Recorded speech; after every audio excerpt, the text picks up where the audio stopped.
बहुत वर्ष पहले मैंने एक सच्ची घटना का वर्णन सुना था जिसने मेरे जीवन में गहरा प्रभाव छोड़ा।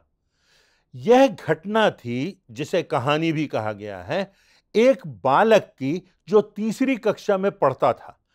एक दिन जब वह घर से स्कूल की ओर जा रहा था तो अचानक से रास्ते में उसे 100 रुपए का नोट पड़ा हुआ मिला। उस समय 100 रुपए मिलना इस समय के 10,000 रुपए के बराबर होता था।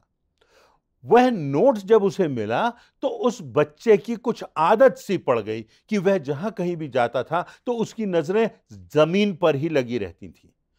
58 साल की उम्र में उसकी मृत्यु हो गई और तब पता चला कि वो जीवन भर अपनी निगाहें कुछ नीची करके कहीं ना कहीं कुछ ना कुछ ढूंढता रहा। उसकी मृत्यु के बाद जब उसके परिवार के लोगों ने देखा तो उसकी अलमारियों में हजारों रुपए के नोट मिले, बहुत से सिक्के मिले, हजारों सेफ्टी पिन्स मिले, रबर बैंड मिले और नकली जेवर के टुकड़े भी मिले। यही सब कुछ वह व्यक्ति अपने जीवन में कमा पाया और 58 साल की उम्र में उसको मिली झुकी हुई कमर और धुंधली नजर। वह कभी सिर ऊंचा उठाकर नहीं जी सका। उसने कभी नहीं देखा सूर्य के तेज को, उसने कभी नहीं देखा पर्वतों के सौंदर्य को, उसने कभी एहसास नहीं किया चंद्रमा की कोमलता का, उसने कभी नहीं सुना नदियों की कलकल और झरनों की छलछल को। उसकी नजर सृष्टि पर लगी रही, सृष्टिकर्ता की ओर कभी नहीं गई। उस सृष्टिकर्ता की महानता का उसने कभी एहसास ही नहीं किया और वह जमीन पर कुछ ना कुछ ऐसी चीजों को ढूंढता रहा जिनका वास्तव में जिंदगी के अंत में, जिंदगी के बाद कोई मतलब नहीं होता, निरर्थक होती हैं ऐसी बातें। जिंदगी भर वह कचरों के ढेरों में, गली गूचों में भटकता रहा और भटकते भटकते उसकी जिंदगी का त्रासदीपूर्ण अंत हो गया। कितनी बार हमारे साथ भी ऐसा ही होता है। जिंदगी में हम बस पैसे के लिए जीते हैं, बस नाम के लिए जीते हैं, कुछ मिल जाए, कुछ कमाने की धुन में, कुछ अपने नाम को ऊंचा उठाने की धुन में हम जिंदगी भर धरातल पर ही देखते रहते हैं और बड़ी सतही जिंदगी ढूंढते रहते हैं और इस संसार में हमारा जीवन निरर्थक हो जाता है क्योंकि हमारी दृष्टि सांसारिकता पर लगी रहती है। परमेश्वर की ओर हमारी नजर नहीं जाती। परमेश्वर के राजमार्ग पर आगे बढ़ने से हम चूक जाते हैं। पर्वतों की ओर अपनी आंखें उठाने से हम चूक जाते हैं। उस प्रभु यीशु मसीह के क्रूस की ओर देखने से हम चूक जाते हैं। परमेश्वर के वचनों में यदि हम देखें तो दो मार्गों की बात कही गई है। दो मार्गों की बात अर्थात दो प्रकार की मानसिकता और दो प्रकार की मंजिलों की बात भी की गई है। तो आज के संदेश में हम इस बात को देखेंगे कि ये बातें कैसे हमारे जीवन को और कैसे हमारे अनंत तक को प्रभावित करती हैं। पहली बात, बाइबल में दो मार्गों का वर्णन है। एक मार्ग है जो चौड़ा मार्ग है, दूसरा मार्ग है जो सकरा मार्ग है। बाइबल में करीब 70 संदर्भ हैं जिनमें मार्ग शब्द आया है। प्रभु यीशु मसीह के आने के पहले यूहन्ना बपतिस्मा देने वाले की जिम्मेदारी थी कि प्रभु यीशु मसीह के लिए वह मार्ग को तैयार करे। मत्ती रचित सुसमाचार के 7वें अध्याय की 13वीं और 14वीं आयतों में प्रभु यीशु मसीह कहता है, सकेत फाटक से प्रवेश करो क्योंकि चौड़ा है वह फाटक और चाकल है वह मार्ग जो विनाश को पहुंचाता है और बहुतेरे हैं जो उससे प्रवेश करते हैं। क्योंकि सकेत है वह फाटक और सकरा है वह मार्ग जो जीवन को पहुंचाता है और बहुत थोड़े हैं जो उसे प्राप्त करते हैं। पुराने नियम के समय से परमेश्वर की एक योजना थी कि अनंत का मार्ग, स्वर्ग का मार्ग जो एक ही मार्ग है, ऐसा मार्ग जो जिंदगी के हर एक मार्ग से कहीं अधिक प्रमुख है, जो दुनिया के इस रास्तों से कहीं अधिक बढ़कर है, एक ऐसा मार्ग जो आत्मिक मार्ग है, जो सीधा परमेश्वर से हमें मिलाता है और स्वर्ग की ओर जाता है। आज तक सारे राजनीतिज्ञ, अर्थशास्त्री, शासन के अधिकारी शांति की बात करते हैं और कहते हैं कि हमें शांति लाना है, हमारे देश में अमन और चैन लाना है। ऐसे लोग भी हैं जो शांति की बात करते तो हैं, परंतु खुद उन्होंने कभी संपूर्ण शांति का, परमेश्वर की शांति का अनुभव ही नहीं किया। जीवन का मार्ग कोई राजनैतिक अगुआ, कोई अर्थशास्त्री, कोई ज्योतिषी, कोई वैज्ञानिक नहीं बता सकता। जीवन का मार्ग, वह मार्ग जो संसार से होकर अनंत तक जाता है, जो धरा से होकर स्वर्ग तक जाता है, वह मार्ग प्रभु यीशु मसीह में पाया जाता है। प्रभु यीशु मसीह कहते हैं कि मार्ग और सत्य और जीवन मैं ही हूं। वचन में यह भी लिखा है कि थोड़े हैं जो उसमें प्रवेश करते हैं, क्योंकि वह मार्ग जो है वह सकरा है। तो यहां पर दो मार्गों की बात की गई है। एक मार्ग सांसारिकता को दिखाता है, दूसरा मार्ग एक आत्मिक मार्ग है जो सांसारिकता से कहीं अधिक उठकर है, जो हमें परमेश्वर की राह पर ले जाता है, परमेश्वर की राह पर बढ़ने के लिए प्रोत्साहित करता है, जो जीवन का मार्ग है, जो मृत्यु के पार अनंत को जाता है और जो परमेश्वर का मार्ग है। दूसरी बात, बाइबल में दो प्रकार की मानसिकताओं का वर्णन है।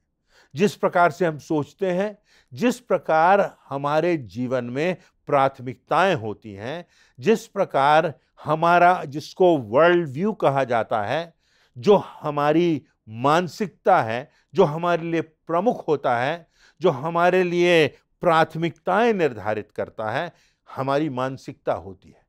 व्यक्ति का सोच होता है कि हम जिंदगी में क्या करेंगे, कौन से मूल्यों को अपनाएंगे। परंतु वास्तव में यदि हमें सफल होना है तो हमें देखना होगा कि हमारी मानसिकता कैसी है। क्या जिंदगी में मात्र धन प्राप्त कर लेना, धन अर्जित कर लेना, ज्ञान प्राप्त कर लेना, बड़ी बड़ी डिग्रियां ले लेना, बड़ा पद प्राप्त कर लेना, राजनीति में ऊंचाइयों पर बढ़ते जाना, अपने व्यापार में ऊंचे से ऊंचे स्थान पर पहुंचाना, बहुत सा धन कमा लेना, बहुत से बड़े बड़े काम जो संसार को दिखाई देते हैं कर लेना, क्या यही हमारी मानसिकता है? सफलता की परिभाषा बहुत सरल और सीधी है। यदि हम इस बात को प्रभु यीशु मसीह के परिप्रेक्ष्य में देखें तो सफल वह है जो जीवन में परमेश्वर की योजना को पहचान लेता है और जो परमेश्वर के मार्ग पर चलता हुआ दूसरों के लिए आशीष का और दूसरों के लिए एक मार्गदर्शक बनकर प्रभु यीशु मसीह की ज्योति को लेकर आगे बढ़ता है और अपने जीवन में उस योजना को पूरा करता है जिस योजना के तहत परमेश्वर ने हमको मां के गर्भ में रचा और इस संसार में भेजा। चाहे वह योजना बड़ी हो, चाहे वह योजना छोटी हो, यदि वह परमेश्वर की योजना है और उसे हम पूरा करते हैं तो यही हमारी सफलता है। यशायाह नबी की पुस्तक के 55वें अध्याय की 8वीं से 9वीं आयतों में लिखा है, क्योंकि यहोवा यह कहता है, मेरे विचार और तुम्हारे विचार एक समान नहीं है, न तुम्हारी गति और मेरी गति एक सी है। क्योंकि मेरी गति और तुम्हारी गति, मेरे विचार और तुम्हारे विचार, मेरे सोच और तुम्हारी सोच में मानो आकाश और पृथ्वी का अंतर है। परमेश्वर हमसे कहता है कि पृथ्वी से आकाश जितनी दूर है उतना अंतर हमारी मानसिकता में और परमेश्वर के विचार में है। मेरे तरीके और तुम्हारे तरीके में जमीन और आसमान का अंतर है, यह परमेश्वर का वचन हमसे कहता है। इसलिए प्रभु यीशु मसीह कहते हैं, जो अपने आप को बड़ा बनाना चाहता है वह अपने आप को छोटा बनाए, विनम्र बनाए, दूसरों का सेवक बनाए। और इसीलिए प्रभु यीशु मसीह ने ना सिर्फ यह कहा परंतु अपने आप को शून्य करके दिखा भी दिया। वो जो स्वामी था वो सेवक बन गया, वो अपने शिष्यों के पैरों को धोता है। उसने अपने आप को खाली कर दिया और तब परमेश्वर ने उसे वह नाम दिया जो सब नामों में श्रेष्ठ है। और लिखा हुआ एक दिन आएगा जब संसार का हर व्यक्ति प्रभु यीशु मसीह के सामने घुटना टेकेगा। यह बाइबल की उद्घोषणा है, यह परमेश्वर का वचन है, यह अटल है, यह कभी बदला नहीं जा सकता। हर एक घुटना टिकेगा और हर एक जीभ अंगीकार कर लेगी कि यीशु मसीह प्रभु है। माता का गर्भ जिसे परमेश्वर ने सबसे सुरक्षित स्थान बनाया है, आज दुनिया का सबसे असुरक्षित स्थान बन गया है। जो माता के गर्भ में है उस अबोध बच्चे को अवसर नहीं मिलता, क्योंकि गर्भ में ही उसकी हत्या कर दी जाती है, गर्भपात कर दिया जाता है। कितने शर्म की बात है कि बहुत से देशों में यहां तक कि समलैंगिक विवाहों को भी कानूनी रूप दिया जा रहा है, कानूनी तौर पर वैध ठहराया जाता है। परमेश्वर के वचन से हटकर ये बातें आज संसार में आ रही हैं। ऐसी व्यवस्था से परमेश्वर घृणा करता है। परमेश्वर ने मनुष्य को ऐसा नहीं बनाया। परमेश्वर ने आदम और हवा को बनाया, परमेश्वर ने परिवार को बनाया, परमेश्वर ने एक व्यवस्था दी और परमेश्वर ने प्रभु यीशु मसीह को भेजा ताकि लोग उसके परमेश्वरत्व को देख सकें, जो स्वयं परमेश्वर का स्वरूप था, जो आदि है, जो अनंत है, जो अल्फा है, जो ओमेगा है, जिसका कोई प्रारंभ नहीं मानवीय दृष्टिकोण से, ना जिसका कोई अंत है। इसलिए परमेश्वर का वचन कहता है कि तुम्हारे विचारों मेरे विचारों में जमीन और आसमान का अंतर है। परमेश्वर का वचन यह भी कहता है कि एक ऐसा मार्ग है जो मनुष्य को ठीक तो दिखाई पड़ता है, परंतु उसके अंत में मृत्यु है। प्रमुख बात यह है कि हम परमेश्वर से बच नहीं सकते, परमेश्वर को धोखा नहीं दे सकते। परमेश्वर का वचन कहता है सावधान रहो, परमेश्वर ठट्ठों में नहीं उड़ाया जाता है। परमेश्वर यहोवा के हाथों में पड़ना भयानक बात है। इन बातों को हम गंभीरता से लें, इस प्रकार की मानसिकता से हम बचें। इस प्रकार की मानसिकता से प्रभावित लोगों के बीच हम प्रभु यीशु मसीह की ज्योति को प्रकट करें और जो गलत है उसे गलत कहें, जो सही है उसे सही कहें। क्यों? क्योंकि जो बात परमेश्वर की दृष्टि में उसके वचन में गलत है, अनैतिक है, वह अनैतिक है, वह गलत है, और जो बात परमेश्वर की दृष्टि में सत्य है वो सत्य है। आज हमें खड़े होकर के कहना है कि जिस क्षण माता के गर्भ में जीवन आता है, एक जिंदगी आ जाती है और उसका समापन करना, गर्भपात करना भयानक पाप है। परंतु परमेश्वर पश्चाताप ही हृदय की ओर देखता है। परमेश्वर देखता है कि हम आज भी, चाहे हमारे हाथ लहू से रंगे हों, हम उसके चरणों में आए, पश्चाताप करें, उससे क्षमा मांगें और तब एक नए जीवन की मानसिकता से बढ़कर, परमेश्वर के वचनों के प्रकाश से भरकर, परमेश्वर के मूल्यों से बढ़कर हम आगे बढ़ सकें। तीसरी बात जो परमेश्वर के वचन में स्पष्ट बताती है कि हमारे लिए दो मंजिलें हैं। दो मंजिलें हैं, इसके अलावा कोई तीसरी मंजिल नहीं है। इस संसार में हमारा निर्णय हमारी नियति को निर्धारित करता है। इस संसार में किस मार्ग पर हम जा रहे हैं, कौन सी मानसिकता हम लिए हुए हैं, यह हमारी मंजिल को निर्धारित करता है।